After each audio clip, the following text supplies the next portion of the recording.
22-ാം വയസ്സിൽ മരിച്ചതാണ്. ഡിഗ്രിയിൽ കഴിഞ്ഞിട്ട് നന്നാവാന്ന് വിചാരിച്ചതായിരുന്നു. പിന്നെ പെട്ടെന്ന് ആക്സിഡന്റ് ആയി. എന്താ ചെയ്യാ? ആ കുട്ടിയല്ലേ? അപ്പൊ 22 വയസ്സേ കാര്യമായിട്ട് കിട്ടിയിട്ടുള്ളൂ. നന്നാവാനോട്ട് പ്രായം കിട്ടിയില്ല. അതാണോ പറയണത്? യെസ്.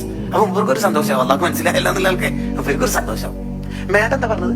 ഞാൻ 18-ാം വയസ്സിൽ മരിച്ചാണ്, കാര്യമായിട്ടൊന്നും ചെയ്യാൻ പറ്റി. ഓഹോ, അപ്പോഴാണ് അള്ളാഹുവിന്റെ അടിപൊളി മറുപടി. എന്താ മറുപടി? സൂറത്ത് ഫാത്തിറിലുണ്ട്. എന്താ മറുപടി പറയുന്നത്? അവലം നുഅമ്മിറുക്കും മാ യതദക്കറു ഫീഹി മൻ തദക്കർ വജാഅകും അൻ-നദീർ. അർത്ഥം എന്താ? സാർ എന്താ പറഞ്ഞത്? 22 വയസ്സ്, മേഡം 18. അവലം നുഅമ്മിറുക്കും മാ യതദക്കറു ഫീഹി മൻ തദക്കർ. നന്നാവാനുള്ള സമയം ഏതായാലും നിങ്ങൾക്ക് കിട്ടിയിട്ടുണ്ട്. ഈ പ്രായം കിട്ടിയവരൊക്കെ കുറെ ആള് നന്നായിട്ടുണ്ട്. സാറിന്റെ വയസ്സ് എത്ര നന്നായി? മരിക്കുമ്പോൾ 22. 18 വയസ്സുള്ള ആയിരക്കണക്കിന് ആളാ സ്വർഗത്തിൽ. പ്ലസ് 4 കൊല്ലം കിട്ടിയില്ലേ മേഡം? 18. 15 വയസ്സുള്ള കുറെ പെൺകുട്ടികൾ സ്വർഗത്തിലുണ്ട്. പ്ലസ് 3 കൊല്ലം. വജാഅകും അൻ-നദീർ. ഇതേ ആയത്ത് ഓതിയിട്ട് ക്ലാസ്സും പ്രസംഗത്തിൽ നടന്നിട്ടില്ലേ? എന്നിട്ടും ലാസ്റ്റ് സീൻ ടുഡേ 2:35 ഉണ്ടായത്.